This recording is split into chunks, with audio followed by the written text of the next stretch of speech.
Good morning, dear students. Welcome to my channel. Today we will discuss about Unit First, Plus One Non-Medical and Medical.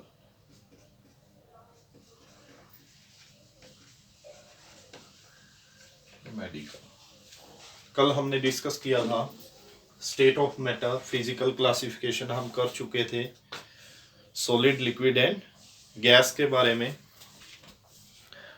Today we will discuss about chemical classification of matter, पदार्थ के रासायनिक वर्गीकरण. इसमें हम matter को mainly to type में divide करेंगे, two category में डिवाइड करेंगे. First is mixture and second is pure substance. Mixture की भी आगे क्लासिफिकेशन होगी, ये भी टू टाइप्स के आगे, homogeneous and heterogeneous.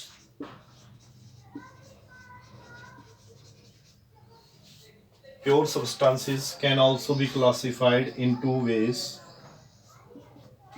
elements and compounds. Elements के आगे क्लासिफिकेशन है जो हम डिटेल से करेंगे. फिलहाल मैटर आप कल डिस्कस कर चुके थे. मैटर क्या है? Matter is anything around us which have definite shape and definite volume, या हम ये भी कह सकते हैं कि ये स्पेस ऑक्यूपाई करता है. फिलहाल हम केमिकल क्लासिफिकेशन कर रहे हैं जिसके बेस पे टू टाइप का हम मेनली डिस्कस कर रहे हैं. मिक्सचर क्या है? मिश्रण बोलते हैं हम इसको. Mixture is the combination of two or more substance. Mainly element होता है, एलिमेंट्स भी कह सकते हैं. इन एनी रेशो, किसी भी अनुपात में.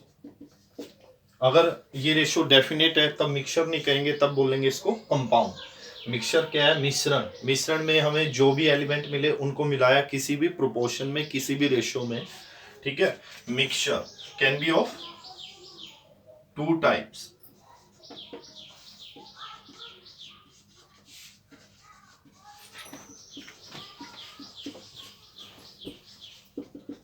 First is homogeneous mixture.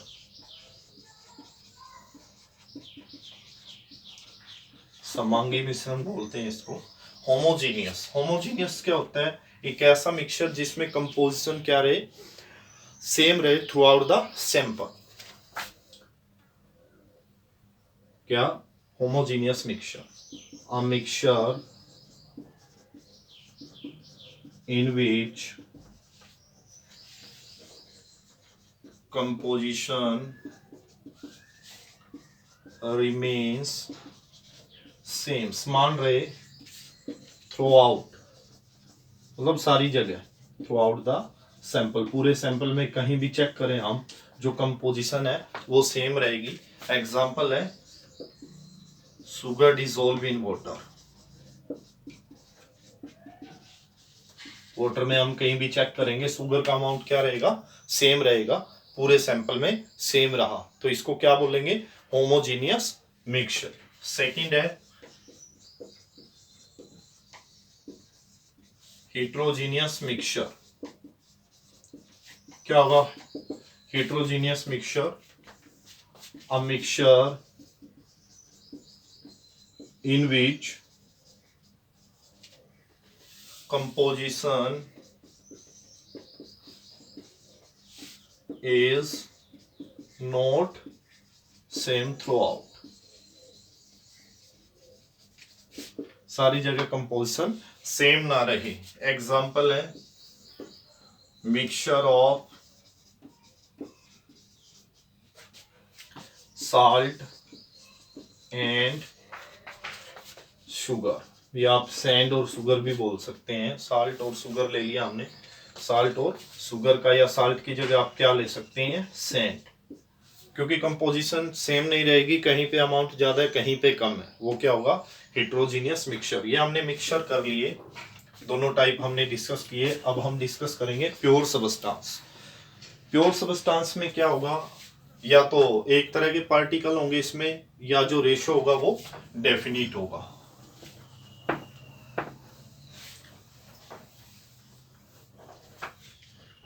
Elements, element की वैसे तो डेफिनेशन ब्रॉड है, हम इसकी सिंपल डेफिनेशन बनाएंगे। Elements are those which contain only one type of particle।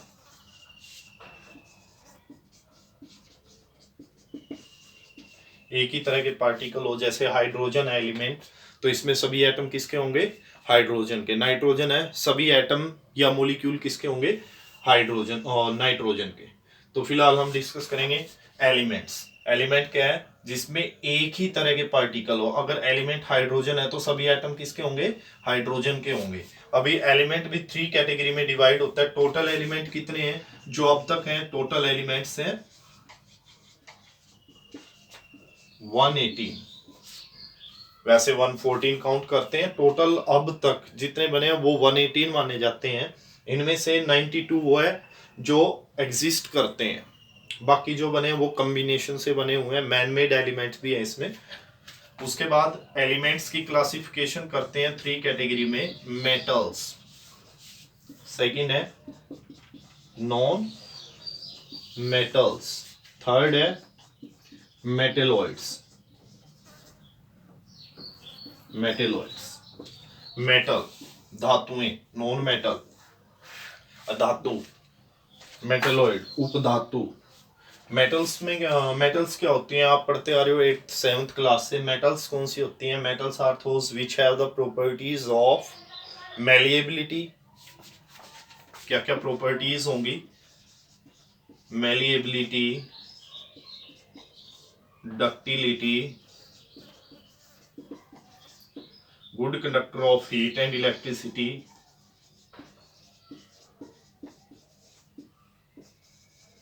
Heat and electricity,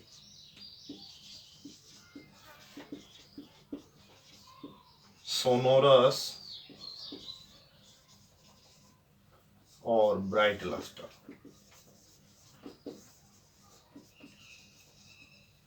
malleability, malleability property है मेटल की, जिसकी वजह से इसको पीटकर आप पतली चादरों में परिवर्तित कर सकते हो। Metal can be beaten into thin sheet, पतली चादरों में इनको परिवर्तित किया जा सकता है। डक्टिलिटी, इसको हिंदी में बोलते हैं आघात वर्धनीयता। आघात मतलब पीटकर, वर्धनीयता बढ़ जाती है ये डक्टिलिटी।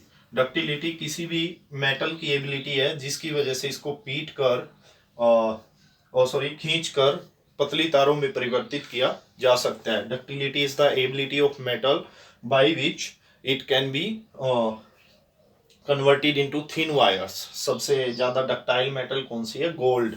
गोल्ड से आपने पढ़ा भी होगा, 10th क्लास में क्वेश्चन था, किसे 1 ग्राम से 2 किलोमीटर तक लंबी तारें बनाई जा सकती हैं। Good conductor of heat and electricity, ये अच्छे चालक होते हैं किसके, हीट उष्मा के और इलेक्ट्रिसिटी विद्युत के। इनमें से हीट भी गुजरती है। इसी प्रॉपर्टी का यूज किया जाता है कि खाना बनाने के बर्तन है जो मेटल के बने होते हैं। इलेक्ट्रिसिटी और जितनी भी वायर्स हैं जो वो किससे बनाई जाती है, मेटल से, चाहे इसमें एल्यूमिनियम यूज करें चाहे हम कॉपर यूज करें। सोनोरस, सोनोरस का मीनिंग है जब उनको हम पीटते हैं they produce sound. Bright lustre, इनके जो सरफेस होता है वो चमकदार होता है। नॉन मेटल्स, नॉन मेटल्स क्या होती हैं, जिनके पास ये सारी प्रॉपर्टी ना हो। तो नॉन मेटल को अगर डिफाइन करना हो कैसे करेंगे, non metal are those which have not the property of malleability, ductility, sonorous और ब्राइट लस्टर, ये सारी प्रॉपर्टी नहीं होंगी, they are bad conductor of heat and electricity. उसके बाद आता है मेटेलॉइड्स। मेटेलॉइड्स वो होती हैं which have both the property of metals and non metals, जिनके पास मेटल्स और नॉन मेटल्स दोनों की प्रॉपर्टीज हो। अब जो अपनी पीरियोडिक टेबल है, पीरियोडिक टेबल में सबसे ज्यादा मेटल्स एग्जिस्ट करती हैं सबसे ज्यादा। अभी इसके बाद हमने एलिमेंट को डिस्कस किया, कंपाउंड को डिस्कस करेंगे। कंपाउंड और मिक्सचर में मैंने आपको पहले डिफरेंस बताया था। क्या है कंपाउंड? कंपाउंड यूनियन है। Compound is the union of two और मोर एलिमेंट, दो या दो से अधिक तत्वों का, इन अ डेफिनेट प्रोपोर्शन। ये प्रोपोर्शन किसका होगा? वेट का, निश्चित होगा ये। कंपाउंड और मिक्सचर में ये डिफरेंस है। मिक्सचर में हमने क्या लिखा था? Mixture is the union of two और more elements in any ratio, किसी भी अनुपात में। जबकि कंपाउंड में क्या होगा? Compound is the union of two और more elements in definite ratio या definite proportion by weight. It can also be of two types.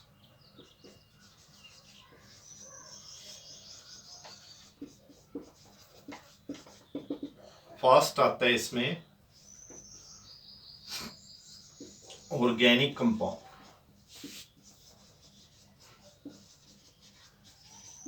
क्या होंगे ऑर्गेनिक कंपाउंड? ऑर्गेनिक कंपाउंड वो होंगे जो हमें लिविंग बीइंग से मिलते हैं।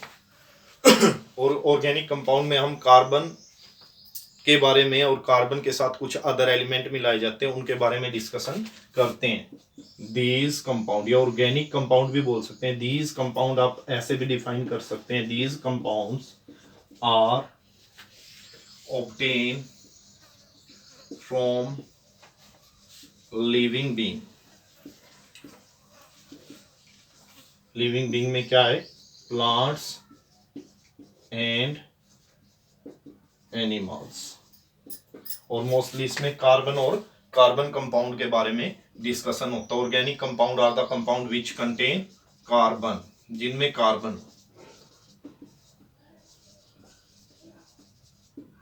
और सेकेंड टाइप आता है इनऑर्गेनिक कंपाउंड।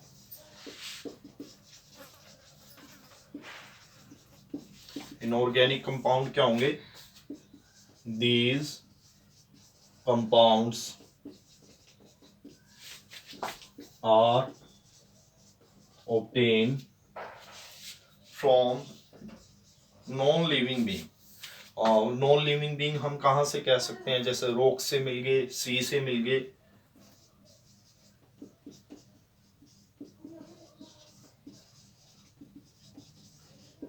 इनमें आते हैं साल्ट्स आ गए, ठीक है, और रॉक्स आ गई। जो भी ऑब्टेन्ड होते हैं हमें, वो इनऑर्गेनिक कंपाउंड में होते हैं। और इनकी क्या पहचान है? These do not contain carbon as the major element.